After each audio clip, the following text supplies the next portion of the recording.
Good evening, Shravan.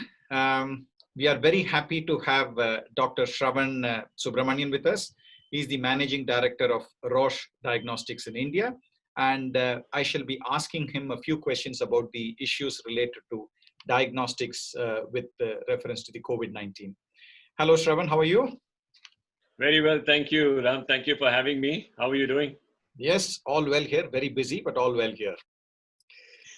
Now, the first question is, what, in your opinion, is the best way to diagnose a patient who may be having acute COVID-19 infection? You know, there are a lot of issues about the sensitivity of the RT-PCR test. And some people tell me that doing a CT scan is more sensitive. The sensitivity is much higher. So what would you diagnose? What would you suggest? For this, of course, I will turn to the science and I'll turn to the evidence. But we are also in a situation where, because it's a pandemic, there's a regulatory framework also that we need to consider. So keeping that whole context in mind, thinking of the epidemiology as for mass testing, as well as for individual management of the patient, there are a couple of considerations. Now, from a regulatory standpoint, the government has put forward a few protocols which include from the ICMR, and various state governments have put these forward based on expert recommendations, where PCR is mandated as the gold standard for diagnosing the presence of the RNA. And that is worldwide accepted as the gold standard. Having said that, it's not as if one is better than the other. They are complementary to each other. So a chest CT and RT-PCR are complementary, and I don't see them as either or. You do need to have a close watch on the patient and the symptoms and how they are doing, and take an appropriate call. Now, we have regulatory bodies also like CDSCO, and you have the NIV, National Institute of Virology. They have been talking about various tests that go beyond PCR. But specifically to answer your question, if you think about looking at a lab-based diagnosis, PCR is indeed the most sensitive and appropriate. Okay. What is the current status of the antibody tests, what we refer to as the rapid test? There's a lot of talk about it, but the government still is not keen on letting the public or the labs use the test for diagnosis. So what is your take on that? Sure. I think, the definition of rapid has also been changing over the last few weeks. Rapid, as we knew it in April, referred to the card-based test, akin to the pregnancy test where you could get a result on the spot. And there were some questions raised about the specificity, sensitivity of those. But in the meantime, while we were getting our mind around those, there are some new categories of antibody tests that have been launched in the country, whether it's ELISA or chemiluminescence immunoassay testing. Roche has launched the CLIA test, chemiluminescence immunoassay, along with several other multinational companies. Now, these are rapid in the sense that they are very high throughput. So our average instrument, for example, will be able to perform anywhere from 100 to 200 tests an hour. So in that sense, it is very rapid. But having said that, it still requires you to take a blood sample in a lab and perform it along with other tests. So that's what I meant when I said the definition of rapid is undergoing some changes. But with this, the advantage of a lab-based test, the chemiluminescence test, is that the sensitivity and specificity are very high. And they are ideally suited for mass seroprevalence. So it is not a diagnostic test. It basically tells you about the presence of an antibody or not. So this test which you're referring to, done in a mass scale, do you need a huge infrastructure with regard to lab or machinery for those tests? So the good thing is, unlike PCR, where we had to catch up with the rest of the world, although PCR has been established in India for a couple of decades, we did not have enough scale of either the hardware or the infrastructure or the reagents to ramp up very rapidly. Fortunately, chemiluminescence has been also present now for a couple of decades, and it is widely available across India. Roche alone has about 2,000 systems across the country, and we have the capacity to perform 500,000 tests a day at very short notice. And it is not that expensive to set up. Most of the labs in India will have some form of chemiluminescence testing, if not from Roche, from other companies. And there are several companies that are providing this test now. So it can be ramped up very, very rapidly. It just depends on what the government or the epidemiologists need at that particular time. So if you're looking to understand the pattern of the disease in a hotspot or in a particular district, you want to understand what the past infection patterns might be. This is a very useful tool for mass screening. Right. Now, coming back to the CART test, which is the original rapid test, and you started saying that, how would you use to interpret? I know you said to look at the serological prevalence, but do you think it has any use for an individual or say a small setup or a small group of people? How would you use that test in daily life, as I would say? Sure. Here, this is slightly out of syllabus for me because it's not something that Roche does at the moment. But having said that, from my knowledge of these card-based tests, they offer a good amount of convenience for patients because you get the result immediately. And we are also learning as we go, and the tests are likely to get more and more sensitive as we go. And the variety of tests that you can perform also are increasing. They might soon be an antigen test also, which is card-based, which could come pretty close to a diagnostic test. So we need to make the distinction between a diagnostic test and a antibody test.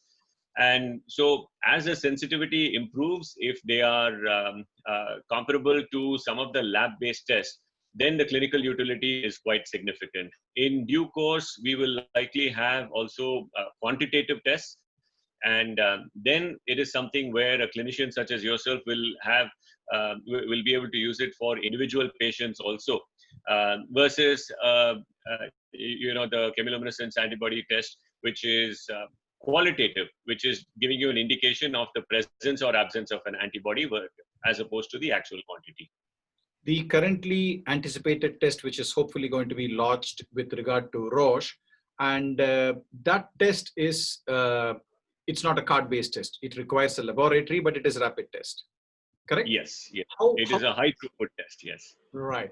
How expensive are these when compared to the PCRs? So it's definitely a lot cheaper compared to the PCR test. Now, the thing is, when you're considering the cost of a test for the patient, you have to think about the pre-analytical cost, collecting the sample, transporting the sample, the infrastructure cost, the processing, and of course, the cost of the kit is one component in that. So we estimate that the cost could be as low as 1/5 or 1/4 of the PCR test when we are able to deploy it at scale. Now, it's important, I keep saying at scale, because whether you run 10 tests or 100 tests, the amount of labor required is more or less the same. And so we have to take advantage of those scale economies to make sure that the end patient price is kept at a reasonable level. So at this point, we don't have a specific number on that, but we estimate that it will be about 25% of the end patient cost of PCR. So assuming that the current tests cost for PCR anywhere from 3,000 to 4,000 rupees, your test will be definitely 1,000 or less.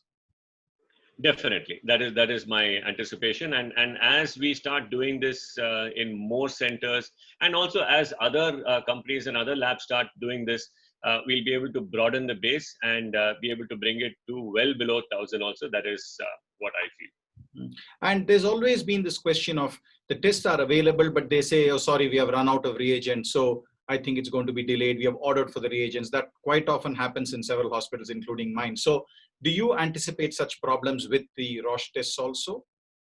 So with the antibody test, I anticipate no problems. We are fully stocked. And if you want to start running it tomorrow, we can do that straight away. Of course, it requires a period of validation and study, and that could take a day or two. But we are good to go, and we don't anticipate any shortage of antibody tests. And this is partly because of the technology, the way we're able to manufacture and ramp up in a large volume, and also because the infrastructure already exists. One of the challenges, as I mentioned with PCR, was infrastructure also had to be developed, instruments also had to be procured, and reagents had to be made available. So there were various bottlenecks. With the CLIA technology, I anticipate no such bottleneck at all. Right. Now, you'll agree that when we face a pandemic like this, it is not just the responsibility of the government or public agencies. There should be some participation by the community. There should be public-private partnerships. So as a managing director of a a private company, how do you think private companies can associate with the government or other agencies to help fight this pandemic? Yes. I think, in India, traditionally, roughly about 20% of healthcare has been delivered by the government, and rest of it has been private, mostly out of pocket. So if you want to ramp up access to any healthcare service, it certainly makes sense to participate with the private sector. And in a category like testing, particularly clear testing, antibody testing, there is a tremendous amount of capacity available in the private sector. So if there is a way to involve the private sector and have them work closely with the government, it can be used as a force multiplier to ramp up testing by an order of 4x or 5x. Now, again, being a pandemic, and since epidemiologists are involved, and since it's a public health issue, the concern is not so much about capacity and operations as it is about managing the data and thinking about what sort of protocols that we need to implement to safeguard the population.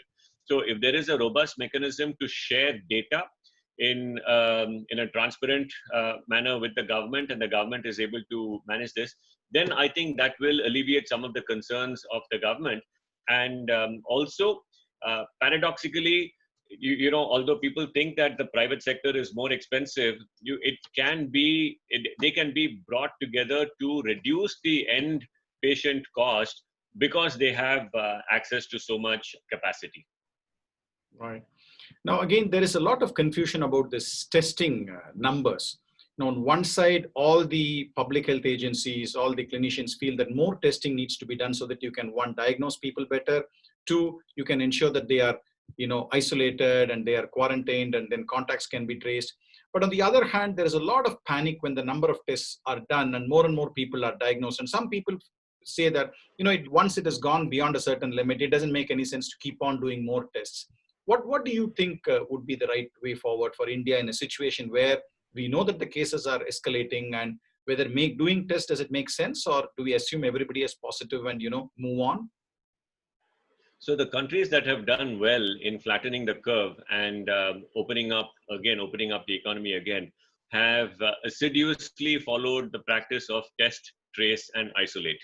And whether they utilized PCR testing for diagnosing the disease, or whether they deployed antibody tests to understand the seroprevalence in a given community, they have been deploying tests across the board.